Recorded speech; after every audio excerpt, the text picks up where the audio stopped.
आज जो कुछ भी न्यायालय में हुआ उसके बाद सबसे पहले तो मैं मीडिया के बंधुओं से यह अनुरोध करना चाहूंगा कि कोई भी झूठी खबर सीबीआई या ईडी दे तो ये मान लीजिए कि ये मोदी सरकार के, बीजेपी सरकार के इशारे पर प्रायोजित झूठी खबरें हैं। तो कृपा करके उसकी एक बार जांच करना बहुत जरूरी है। आज क्या झूठ फैला दिया सीबीआई ने कि अरविंद केजरीवाल ने इस केस से पल्ला झाड़ लिया और सिसोदिया पे आरोप लगा दिया, जब खुद केजरीवाल जी ने इस पर आपत्ति की कि यह झूठी खबर सीबीआई के द्वारा फैलाई जा रही है। तो जज साहब ने कहा, मुझे अरविंद केजरीवाल के द्वारा दिए गए बयान को दिखाइए। और जब वो बयान देखा गया तो जज महोदय ने खुद कहा कि सीबीआई के लोग गलत बोल रहे हैं, अरविंद केजरीवाल ने ऐसा कोई बयान नहीं दिया। मैं मीडिया के मित्रों से फिर अनुरोध करना चाहूंगा, कोई भी खबर सीबीआई के द्वारा या ईडी के द्वारा दी जाए, यह हमारे खिलाफ दुर्भावना से काम कर रहे हैं। यह हमारे खिलाफ एक राजनीतिक साजिश के तहत काम कर रहे हैं, बीजेपी सरकार के इशारे पर काम कर रहे हैं। इसलिए इसको वेरीफाई करना आपकी भी जिम्मेदारी है, अन्यथा आज जो हुआ यह बार बार रिपीट होगा। आप सोचिए,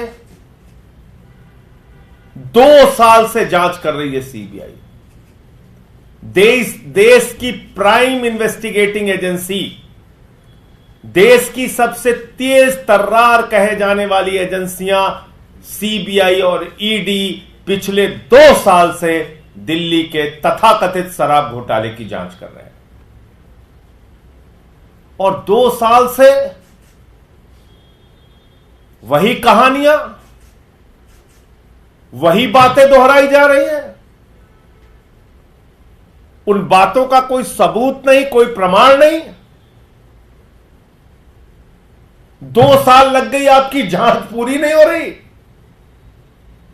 50,000 पन्ने की चार्जशीट आप दाखिल कर चुके हैं, 464 गवाह आपने बना दिए, पता नहीं कितने कागजात आपने छिपा के रखे हैं। कह दिया ये अनरिलाइड अपॉन डॉक्यूमेंट है। जो सबूत, जो कागजात चिल्ला चिल्ला के कहते हैं कि अरविंद केजरीवाल निर्दोष है, मनीष सिसोदिया निर्दोष है, जो चिल्ला चिल्ला के जो कागजात कहते हैं, उन कागजातों को, उन बयानों को आपने कहा ये अनरिलाइड डॉक्यूमेंट है, इसको छिपा के रखो। ये आपकी जांच है। और ये सब कुछ सीबीआई गिरफ्तार करने कब पहुंचती है, ये आप लोगों को और देश के लोगों को सोचना बहुत जरूरी है। कैसे काम कर रही है देश की मोदी सरकार, कैसे काम कर रही है केंद्र सरकार की सीबीआई और ईडी। आप कल्पना कीजिए, केजरीवाल जी को जब गिरफ्तार किया गया, उसी दिन इलेक्टोरल बॉन्ड का मामला सामने आया था। 60 करोड़ रुपए की रिश्वत शरद चंद्र रेड्डी ने भारतीय जनता पार्टी को दी है, इसका खुलासा हुआ था और उसी दिन केजरीवाल जी को गिरफ्तार कर लिया गया था। उसके बाद अरविंद केजरीवाल के मामले में कोई न सबूत थे, न बयान थे, न गवाह थे। वो गवाह फर्जी तरीके से तैयार किए गए थे। ये सब बातें सामने आई, कई बार मैं इसको बता चुका हूं। सुप्रीम कोर्ट ने उनको इंटरिम बेल दिया, अंतरिम जमानत दिया, और उस जमानत में स्पष्ट रूप से सुप्रीम कोर्ट ने लिखा, अरविंद केजरीवाल से समाज को कोई खतरा नहीं है, अरविंद केजरीवाल कोई हैबिचुअल ऑफेंडर नहीं है, अरविंद केजरीवाल का कोई क्रिमिनल रिकॉर्ड नहीं है। और इसके आधार पर उनको इंटरिम मिली। फिर दोबारा वो न्यायालय के आदेश का सम्मान करते हुए जेल चले गए। जब ट्रायल कोर्ट ने उनको जमानत दे दी, सारे नियम कानून सब कुछ ताक पे रख के बगैर आदेश की कॉपी के मोदी सरकार की ईडी ने हाई कोर्ट में जाकर स्टे ले लिया, जमानत पे स्टे ले लिया। और ईडी के न्यायालय ने जो आदेश दिया है उसको एक एक व्यक्ति को पढ़ना चाहिए। क्या लिखा है ईडी की ट्रायल कोर्ट ने, क्या लिखा है ईडी के न्यायालय ने? लिखा कि अरविंद केजरीवाल का कोई मनी ट्रेल नहीं मिला है। लिखा कि गोवा में पैसे का इस्तेमाल हुआ, इसका कोई प्रमाण नहीं है। ट्रायल कोर्ट ने अपने जमानत के आदेश में साफ तौर पे लिखा कि ईडी फेयर और प्रॉम्प्ट तरीके से काम नहीं कर रही है। ट्रायल कोर्ट ने अपने जमानत के आदेश में लिखा कि ईडी दुर्भावना से काम कर रही है, बायस्ड होकर काम कर रही है। ये जमानत के आदेश में लिखा। और आप सब लोग जानते हैं कि पीएमएलए में जमानत मिलना कितना मुश्किल का काम होता है। पीएमएलए की जमानत की शर्त है कि जब जज को लगेगा कि यह व्यक्ति निर्दोष है तब उसको जमानत दी जाएगी। जब जज को लगेगा कि इस व्यक्ति के खिलाफ पर्याप्त सबूत नहीं है तब वो उसको जमानत देगा। तो जब जमानत मिल गई तो अरविंद केजरीवाल निर्दोष हैं, यह जज का मत था और उसी आधार पर उनको जमानत मिली। और बहुत सारी टिप्पणियां अपने जमानत के आदेश में ट्रायल कोर्ट की जज ने किया। हाई कोर्ट पहुंच गए, हाई कोर्ट से बगैर आदेश के स्टे ले लिया। हमने तो पूछा किस बात का स्टे लिया था ईडी ने? हवा का लिया, पानी का लिया, सड़क का लिया, जमीन का लिया, किस बात का स्टे लिया? लेकिन स्टे ले लिया। अब फिर हम मामला लेके सुप्रीम कोर्ट पहुंचे। सुप्रीम कोर्ट से जब अरविंद केजरीवाल को जमानत के आदेश पर रोक जो लगी थी वो रोक हटने की पूरी संभावना थी, अरविंद केजरीवाल के बाहर आने की संभावना थी, उस समय सीबीआई जागती है। कौन सी सीबीआई? वो सीबीआई जो पिछले 2 साल से सो रही थी। वो सीबीआई जिसके सामने 16 अप्रैल 2023 को पहली बार अरविंद केजरीवाल गवाह के तौर पर बुलाए गए। गवाह के तौर पे, याद रखिएगा, आरोपी के तौर पे नहीं, गवाह के तौर पे अरविंद केजरीवाल जी बुलाए गए। 2023 16 अप्रैल। तो भाई अगर अरविंद केजरीवाल आरोपी थे तो अप्रैल महीना से लेके आज जून महीना आ गया, पिछले साल से लेके अब तक 14 महीने हो गए। 14 महीने। आपको इन 14 महीनों में अरविंद केजरीवाल को आरोपी बनाने की याद नहीं आई? आपको इन 14 महीने में अरविंद केजरीवाल को गिरफ्तार करने की याद नहीं आई? आपको इन 14 महीनों में अरविंद केजरीवाल के खिलाफ कोई कार्रवाई करने की याद नहीं आई? आपको याद कब आई? जब सुप्रीम कोर्ट से बेल मिलने की पूरी संभावना है। यानी कि जो बेल मिली है, मिलने की नहीं बल्कि जो मिल चुकी है बेल, ट्रायल कोर्ट से जो मिल चुकी है, उस जमानत के आदेश पर जो रोक लगी है हाई कोर्ट की, वो हटने की और उस जमानत पर मोहर लगने की पूरी संभावना है। उस समय सीबीआई जागती है। 14 महीने के बाद सीबीआई जागती है। इतना तो कुंभकर्ण भी नहीं सोता था जितना सीबीआई सोती रही। इतना तो कुंभकर्ण भी नहीं सोता था जितना सीबीआई सोती रही। 14 महीने तक सोती रही। और अपने गिरफ्तारी के आधार में उन्होंने क्या क्या बातें कही सीबीआई वालों ने? आज जो आपके चैनल के रिपोर्टर रहे होंगे उन्होंने भी सुना होगा। वो जेम्स बॉन्ड की कॉमिक्स आती थी बच्चों वाली, जेम्स बॉन्ड की कॉमिक्स पढ़ रहे थे। ऐसा हुआ, वैसा हुआ, वैसा हुआ, वैसा हुआ। अरे उसका कोई सबूत है? नहीं, हवा में है। हवा में सब कुछ हो गया, कोई सबूत नहीं, कोई प्रमाण नहीं, हवा में सब हो गया।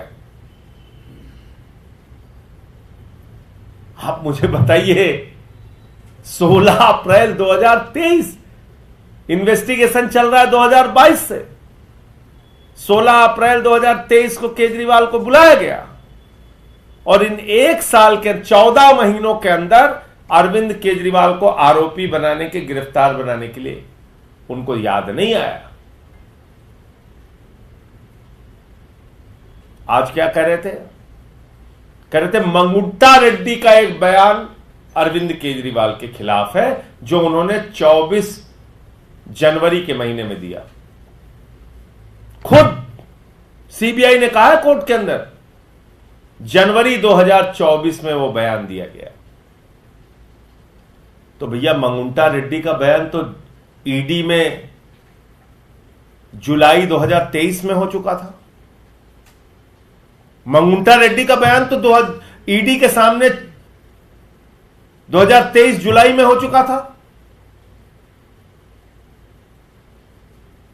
वही बातें उसने ईडी के सामने कही थी। ईडी और सीबीआई मिलकर मनीष सिसोदिया के मामले में जब सुप्रीम कोर्ट में बहस कर रही थी तो ईडी ने ये सारे तथ्य, ये सारे बयान मंगुंटा रेड्डी के बताए थे सुप्रीम कोर्ट के सामने। तो सीबीआई क्या कर रही थी? जनवरी में आपके पास मान लीजिए बयान दे दिया, आप कह रहे हो जनवरी में बयान दिया मंगुंटा रेड्डी ने, और मंगुंटा रेड्डी ने तो तरह तरह के बयान दिए। मंगुंटा रेड्डी ने ही बयान दिए हैं कि अरविंद केजरीवाल से और एक्साइज पॉलिसी से कोई लेना देना नहीं, मैं 5-7 मिनट के लिए उनसे मिला था और उसका एक्साइज पॉलिसी से कोई लेना देना। यह मंगुंटा रेड्डी का बयान है जो आपने छिपा के रखा है ईडी के दफ्तर में। तो जनवरी में आप कह रहे हैं 2024 जनवरी में मंगुंटा रेड्डी ने बयान दिया। तो भैया जनवरी बीत गई, फरवरी बीत गई, मार्च बीत गया, अप्रैल बीत गया, मई बीत गया, जून बीतने वाला है। 5 महीने हो गए आपको होश नहीं आया। होश कब आया? मुझे बार बार दोहराना पड़ रहा है। होश कब आया? जब ट्रायल कोर्ट ने अरविंद केजरीवाल को जमानत दे दी, जब ट्रायल कोर्ट ने अरविंद केजरीवाल को निर्दोष मान लिया। और आप जानते हैं पीएमएलए के मामले में जमानत पाना कितना मुश्किल है। तो अगर यह मंशा है भारतीय जनता पार्टी की कि हमको एक मुख्यमंत्री को पकड़ के जबरदस्ती जेल में रखना ही है, तो मुकदमे पे मुकदमा, मुकदमे पे मुकदमा, मुकदमे पे मुकदमा बनाते जाओगे। झूठे मुकदमों की तो कोई सीमा है नहीं, चाहे जितना आप लगाते जाइए। तो मैं फिर दोहरा रहा हूं, अरविंद केजरीवाल को केंद्र की भाजपा सरकार के इशारे पर, मोदी सरकार के इशारे पर झूठे, बेबुनियाद, तथ्यहीन, बगैर सबूत के मुकदमा बनाकर उनको फंसाया गया है, उनको गिरफ्तार किया गया है। मैं इंडिया गठबंधन के तमाम दलों से बातचीत करके इस मामले को देश के सर्वोच्च सदन में उठाने का पूरा प्रयास करूंगा और संसद के अंदर जो अरविंद केजरीवाल जी की अवैध तरीके से, गलत तरीके से गिरफ्तारी हुई है और ईडी ने जो नियमों के विरुद्ध जाके बगैर आदेश की कॉपी के जाके स्टे ले लिया है, ये सारा विषय भी मैं इंडिया गठबंधन के दलों से कहूंगा कि वो निश्चित रूप से देश के सर्वोच्च सदन में इस मामले को उठाएं। आपका कोई प्रश्न आप पूछ सकते हैं। उम्मीद थी कि सुप्रीम कोर्ट से राहत मिलेगी, लेकिन एक बड़ा झटका है। इसीलिए क्या लगता है कि बड़ा सेटबैक आम आदमी पार्टी के लिए आगे क्या कुछ आप लोग इसे लेकर कदम उठाएंगे, क्या रोकते? देखिए, सुप्रीम कोर्ट में तो अभी मामला पूरी तरीके से बहस होनी है उस पर। तो सुप्रीम कोर्ट से किस मामले में आप कह रहे हैं झटका? भाई सुप्रीम कोर्ट में अभी ये जो बदमाशी है, जो कुछ भी किया है वो सीबीआई ने किया है। अब सुप्रीम कोर्ट में तो इस पूरे मामले पर पूरी बहस होनी है, पूरी बात आनी है और उसके बाद सुप्रीम कोर्ट का निर्णय आएगा। अभी केजरीवाल जी के मामले में सुप्रीम कोर्ट का निर्णय आया नहीं है। ये समर्थन मांगने की आप कल से कवायद शुरू करेंगे? निश्चित रूप से।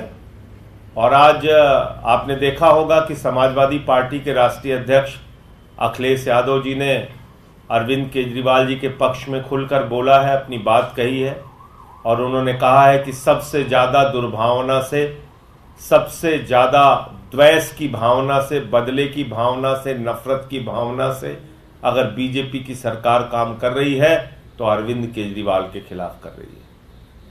ये साफ तौर पे उन्होंने बोला है और उन्होंने आश्वस्त किया है कि वो इस लड़ाई में हमारा साथ देंगे। और बाकी जो दल हैं उनसे भी बातचीत हो रही है और सीपीएम के लोग, सीपीआई के लोग,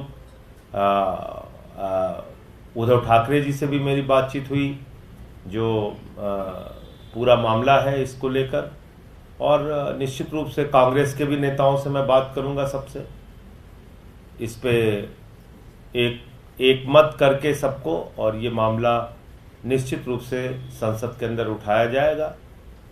एकदम गलत है, जांच एजेंसियों का खुला दुरुपयोग है जो साफ तौर पे दिख रहा है। संजय जी, इसी से जुड़ा सवाल था। इस तरह से आप कह रहे थे कि कांग्रेस को भी आप रीच आउट करेंगे।